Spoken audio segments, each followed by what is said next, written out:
Otorgamos unha bandeira negra á Xunta pola súa mala xestión na catástrofe dos pellets.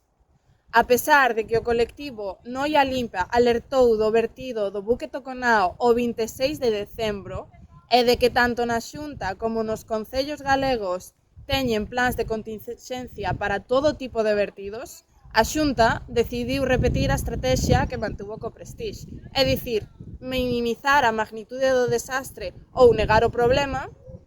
activar o plan territorial de continxencias por contaminación mariña accidental tarde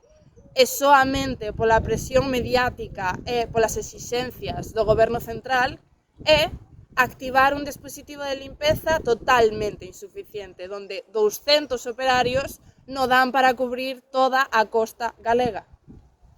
Este vertido de pellets tivo un grande impacto nas nosas costas, en concreto nos nosos ecosistemas, especialmente na fauna e na saúde de todos os galegos e galegas. Ademais, afectou a produción, as nosas producións de marisqueiras. Esta bandeira negra ven motivada pola incapacidade da Xunta de xestionar crises e pola súa inacción ante os problemas de fondo que ocasionan estas catástrofes.